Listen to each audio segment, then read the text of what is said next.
Donc ici on a l'oxyde arsénieux AS2O3 solide de forme monoclinique qui se transforme, accompagné par une enthalpie de sublimation du monoclinique qui se transforme en AS4O6 gaz. Là aussi il faut équilibrer fois 2.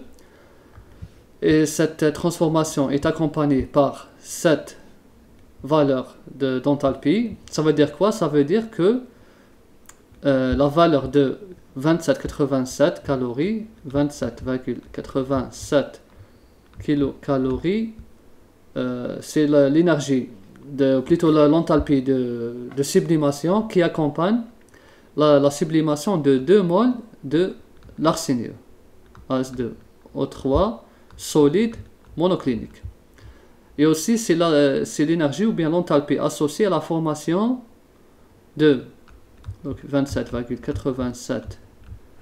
C'est l'enthalpie associée à la sublimation de 2 moles de AS2O3 pour produire 1 mole de AS4O6 gaz. La même chose, on va déterminer pour 1 mole. Donc pour 1 mole de AS2O3 solide monoclinique est égal, je divise 27,87 par 2. 27,87 kilocalories mol moins 1 par 2. Voilà. Et je vais obtenir une valeur de 13, à peu près 13,94 kilocalories mol moins 1. Donc voici pour 1 mol. Je divise par 2. D'accord? Donc voilà le résultat. Là pour 1 mol, toujours de AS2O3 solide de forme monoclinique. La voici. Donc voilà, donc là ici c'est l'enthalpie. Donc ici on a écrit de l'enthalpie de sublimation de la réaction. D'accord? Maintenant on va écrire ces valeurs pour que ça soit différent. Je vais écrire l'enthalpie toujours de sublimation de la forme monoclinique, mais je vais écrire prime. Pour comprendre, c'est par rapport à 1 mol. D'accord? Et là aussi, je vais écrire l'enthalpie de sublimation de la forme cubique prime. Donc quand on voit prime, c'est par rapport à 1 mol. Ici, c'est pas prime, c'est-à-dire par rapport à la réaction. D'accord? Donc ici, c'est par rapport à 1 mol de AS2O3.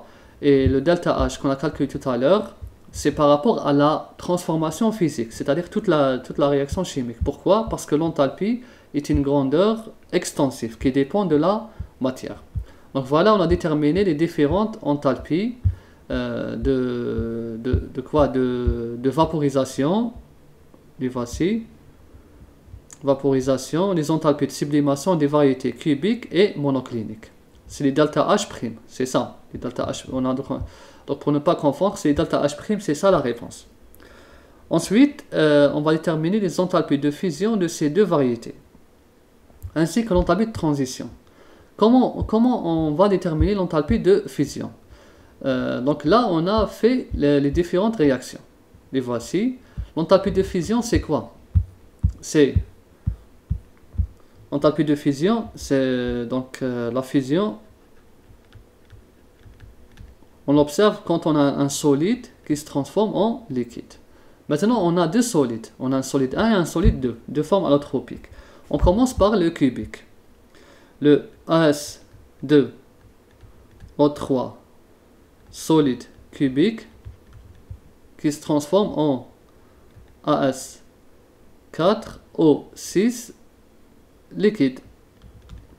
Donc là, il faut équilibrer. Fois 2. D'accord? Donc, cette transformation est accompagnée par une enthalpie de fusion de la forme cubique. La voici. Comment on peut faire pour déterminer ça? On sait que l'enthalpie est une grandeur,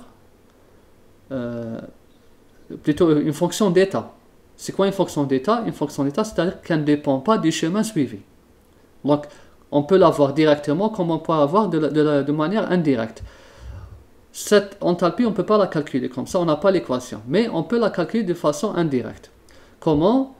Je sais que